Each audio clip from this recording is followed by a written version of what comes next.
My name is Biscieglia. I'm the wine director at Blue Hill in the West Village. The focus of the wine list here, I would say, has a lot to do with the cuisine of Blue Hill. So we work with farms all over the area. The menu changes daily.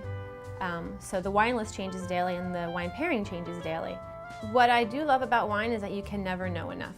There's always something else that you need to know more about. You can go somewhere and see a wine that you've never seen before. You've never heard of this grape varietal.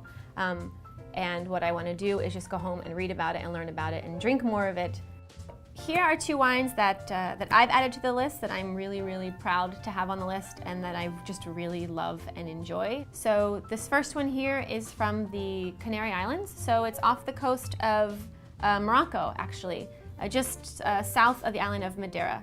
So the grape is called Gual. It's a grape that I think is found pretty much there and the island of Madeira. But the story is pretty interesting. It's a guy who started the winery in 1990.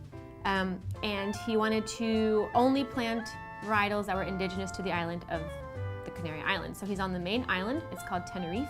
It's grown on volcanic soil. So that plays a huge part in what the wine tastes like, but also the texture. You can really feel it. It just adds this kind of second layer, this second like mouth coating kind of feeling.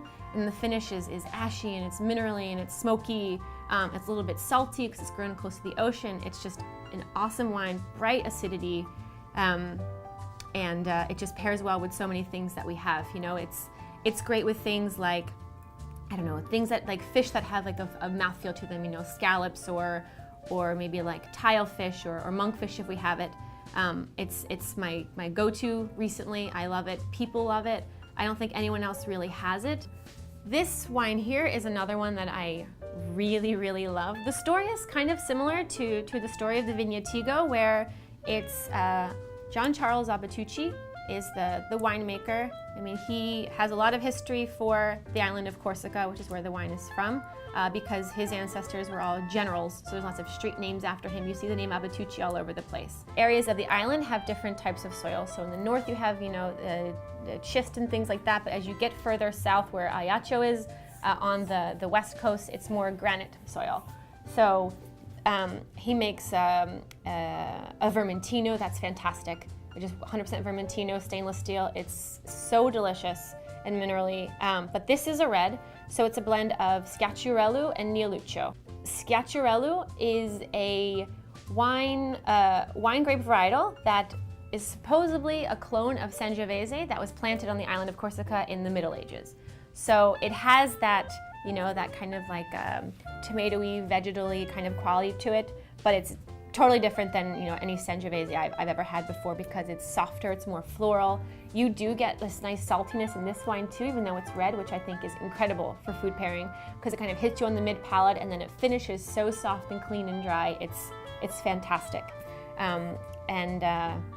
I just think that this is another wine that we have. We don't pour it by the glass, we have it by the bottle, and it's something I want to have on the wine list for a really long time because this is my go-to wine for anybody who wants to drink something, you know, where one person has fish, one person has, I don't know, like maybe not goat or something like that, but something a little bit lighter like duck, and we want one wine that goes with both and it's red. This is where I go all the time. So this is another wine that's on the wine list that I really love personally, but I also really love the philosophy behind the winemaking style. It's from La Grange Tiffane, a very small winery located in the Loire Valley in France. The winemaker is Damien Delachenot. He makes sparkling wine, he makes still wine, red, white. This is his sparkling Chenin Blanc. So it's made naturally, nothing added. He's very much into biodynamics, very much into pretty much no sulfur added to the wine, but also no sugar added to the sparkling. So normally when you make champagne, you add a little bit of sugar that causes the fermentation to happen in the bottle, and that's what creates the bubbles, which there's nothing wrong with that. That's the way it's been made, that's method champenoise, and that's fine. This is something different. It's called pétillant naturel, which means nothing is added. So what's fermenting are the natural sugars of the grapes. So the bubbles are a little bit finer. They're not quite as in your face as intense, but it's still sparkling. It's still fresh. It's just such a beautiful natural expression of Chenin Blanc that's in Montlouis, which is close to Vouvray.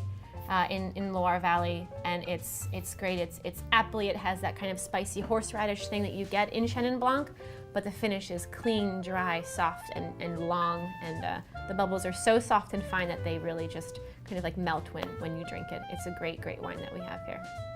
My palate, I would say, is pretty classic. You know, I learned wine drinking Burgundy, which is pretty lucky, but it also makes me a little bit more aware of things that are like too strong, too tannic, too extracted, things like that. So I think I kind of lean towards the softer side of things, things that have like a nice, long, smooth, soft finish is what I like. At home, we drink a ton of Chablis champagne. We drink, you know, Northern Italian wine, things like that, that just have that bright acidity and that softness and that elegance to it. Wine it's alive and it changes, and it's I don't know, it's something that you can just never know enough about.